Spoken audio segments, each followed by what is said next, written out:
Okay, hi Zion. Mommy's gonna read a story for you. And this is I'm just reading it. It's on the video. You can play it again. It's called The Good Samaritan. Jesus was very popular. The crowds of people always gathered to listen to him teach. This made some of the other religious leaders jealous. They wanted to get rid of Jesus and tried to trick him by asking difficult questions. What do I have to do to live forever? Asked one leader. You know God's law, smiled Jesus. What does it tell you to do? It says I must love God with all my heart and strength and mind, answered the man. It says I must love my neighbor too. But who is my neighbor? Who's your neighbor?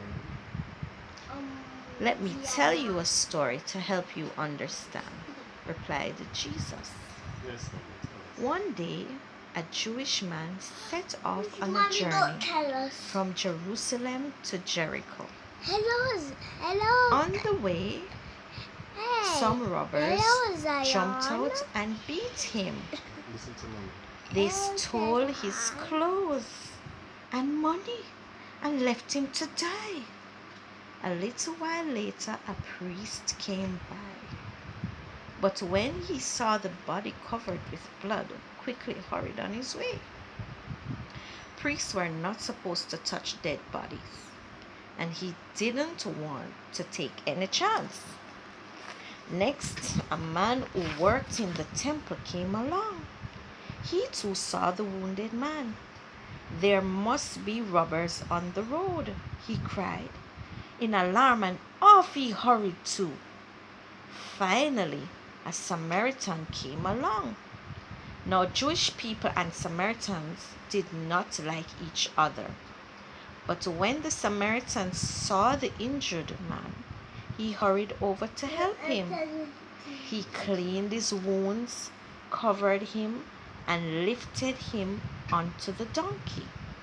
Then they took him to an inn. Zion, stop that. Mommy's reading a story for you. Zion. The next day, when the Samaritan had to continue his journey, he went to see the innkeeper. Look after this man while I am away, he told him, hanging over a bag of coins. When I return, I will pay any extra that is owed for his care. Jesus looked at the leader. He had questioned him. Which of the three people in the story was a good neighbor? Which one of the people in the story was The a good Samaritan, neighbor? admitted the man. Then go and try to be like him, said Jesus. Alright, Zion, Mommy wants to talk to you about being a good Samaritan. Some of the times people can be religious and they go to church, but they're not good Samaritans. They see people in need. They see people who need help, and they don't help them. They rather go to church